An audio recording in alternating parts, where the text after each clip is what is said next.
देखिए सर्दियों में ना बथुआ बहुत आता है। हम बथुए की रोटी, सब्जी, रायता, पूरी ये बहुत बनाते हैं। लेकिन आज मैंने बथुए की कचौरी बनाई है जो कि खाने में ना बहुत स्वाद लगती है। तो आप इस वीडियो का ना पूरा एंड तक देखिएगा कि मैंने किस तरीके से बनाई है और किसके साथ ये खाई जाती है।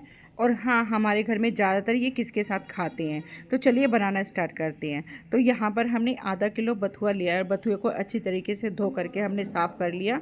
और साफ़ करने के बाद थोड़ा सा पानी डालकर हमने इसको 2 मिनट के लिए उबालने के लिए रख दिया। तो चलिए ढककर इसको 2 मिनट के लिए उबालने के लिए रख देते हैं। तो चलिए चेक कर लेते। बथुआ हमारा देखिए उबल गया है। सिर्फ हमने 2 मिनट के लिए ही इसको रखा था, क्योंकि हम एक बार हमने चेक भी कर लिया, बथुआ गल चुका है। और जो इसका देखिए मैं एक बार आपको दिखा भी रही हूँ, इस तरीके से आपको चेक कर लेना है, बथुआ गल गया है। तो चलिए हमने गैस को ऑफ कर दिया, इसको एक साइड में रख देते हैं। अब यहाँ पर थोड़े से लिए हमने आलू, और आलू हमारे उबले हुए हैं। तो यहाँ पर 5 आलू लिए हैं, आप अपने परिवार के हिसाब से ले सकते हैं। तो बथुए को आलू भी हमारे उबल गए हैं और हमारा बथुआ भी उबल चुका है। तो हमें बथुए को क्या करना है, हमें इसको पीस लेना है। तो चलिए हम बथुए को भी हम पीस लेते हैं। और जो इसका पानी है ना, वो हमें फेंकना नहीं है, इसको भी हम एक साइड में रख देते हैं, जिससे कि हम आटा गूँथेंगे तो उसमें हमारा ये पानी काम आएगा। अब यहाँ पर देखिए मैंने अपने परिवार के हिसाब से आटे को गूँथ रही हूँ। और आटे के अंदर डालना है हमें नमक। नमक उतना ही डालिए क्योंकि हमें भी पिट्ठी में भी नमक डालना पड़ेगा, तो कम ही डालिएगा। तो यहाँ पर आटे के साथ हमें मिक्स कर लेना अच्छी तरीके से नमक, क्योंकि नमक अगर हम मिक्स नहीं करेंगे तो एक ही जगह ये नमक रह जाएगा। तो और जो हमने पेस्ट बथुए का तैयार किया था ना, वो सारा पेस्ट हमें आटे के अंदर डाल देना है।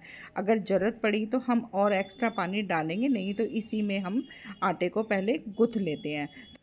तो चलिए बचे हुए पानी को भी इस्तेमाल कर लेते हैं और थोड़ी देर के लिए आटे को इसी पानी से गूँथ कर साइड में रख देते हैं, जिससे कि ये सॉफ्ट हो जाएगा। तो चलिए आटा भी हमने गूँथ कर एक साइड में रख दिया। आलू को भी हमने छील लिया है। छीलने के बाद हमें क्या करना है, इनको फोड़ लेना है। देखिए आप मैशर से भी इसको मैश कर सकते हैं, लेकिन यहाँ पर मैं हाथ से ही इसको आलू को तोड़ रही हूँ। और देखिए अच्छी तरीके से इसका हमें एक जैसे पिट्ठी बनाते हैं ना, इस तरीके से हमें तैयार करना है। देखिए यहाँ पर मैं थोड़े से मटर दिखा रही हूँ, मटर मैंने नहीं डालूँगी। अगर आप इसके अंदर मटर डालते हैं ना तो ज़रूर डालिएगा, बहुत स्वाद बनते हैं। मेरे बच्चे ज़्यादातर ना मटर नहीं खाते हैं, तो इसलिए मैंने यहाँ पर प्याज का इस्तेमाल किया। 2 प्याज को हमने बारीक कटिंग कर लिया, 2-3 हरी मिर्च को कटिंग कर लिया। थोड़े से हमने मसाले डाले। आपके बच्चे अगर तीखा खाते हैं तो हरी मिर्च डालिएगा। आधा चम्मच धनिया, आधा चम्मच लाल मिर्च को भी हमने डाल दिया। और देखिए यहाँ पर नमक थोड़ा सा ही डालिएगा, क्योंकि हमने आटे में भी इस्तेमाल किया। और हींग ज़रूर डालिएगा, हींग से ना जो हमारा डाइजेशन सिस्टम है ना बहुत अच्छा रहता है। और देखिए यहाँ पर हमने लहसुन को ना थोड़े से 4-5 कली लहसुन की हमने कूट कर डाल दी हैं, जिससे कि हमारी जो कचौरियाँ हैं ना उससे लहसुन से ना फूली फूली रखती हैं। अगर आप लहसुन खाते हैं तो डालिएगा, अगर नहीं खाते हैं तो आप स्किप कर दीजिए। और थोड़ी सी डालिए हमने अजवाइन। बस अजवाइन डालने के बाद हमें क्या करना है, थोड़े से डालने इसमें धनिए के पत्ते। और देखिए सिर्फ पत्ते डालिएगा, डंडी अलग हटा दीजिएगा, क्योंकि जो धनिए की डंडी होती है ना, अगर हमारी दांत के नीचे आती है ना तो वो हमारे सारी कचौरी का टेस्ट बेकार कर देती है।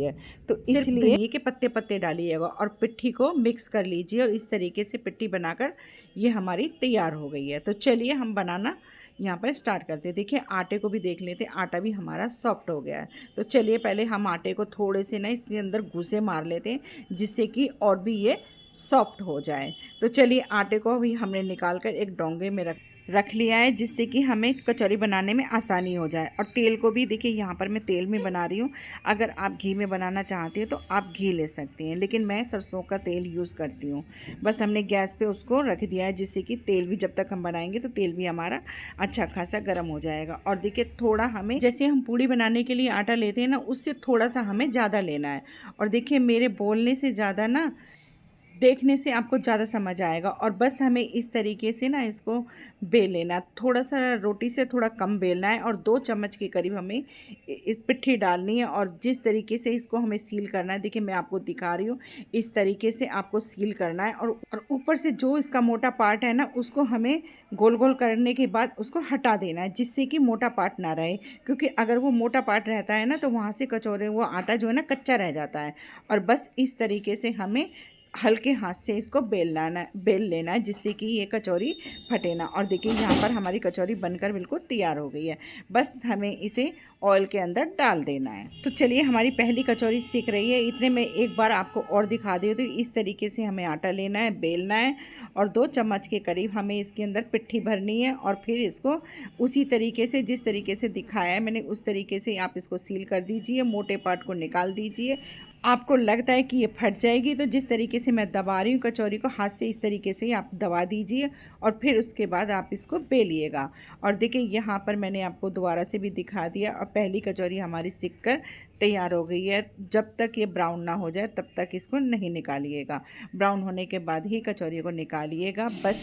और जिस तरीके से मैंने आपको बताया है ना, अगर उस तरीके से बनाएंगे ना तो एक भी कचौरी आपकी फटेगी नहीं। तो बस ऐसे ही बनाकर हमने सारी कचौरियों को तैयार कर लिया। यहाँ पर थोड़ी सी मैंने बनाई है पूरी, लेकिन अगर आप में देखिए, मेरी बेटी ना पूरी के लिए बोल रही थी, तो थोड़ी सी उसको ना पूरी भी, आलू की सब्जी के साथ ये पूरी बहुत अच्छी लगती हैं। देखिए घर में हम जितने बंदे होते हैं ना, और सबकी डिमांड अलग अलग होती है। कोई कहता है मैं आलू की सब्जी खाऊंगा, कोई कहता है मैं चटनी से खाऊंगा, कोई कहता है मैं दही से खाऊंगा। सबकी डिमांड देखिए, एक कचौरी और पूरी, हमने सबकी डिमांड इसी में पूरी कर दी। आलू की सब्जी हमारी थोड़ी सी रखी हुई थी और धनिए की चटनी बनाकर हमने तैयार कर ली। और दही हमारी जमी होती है, डेली होती है। तो बस इस तरीके से हमारी सब बच्चों की डिमांड पूरी हो गई।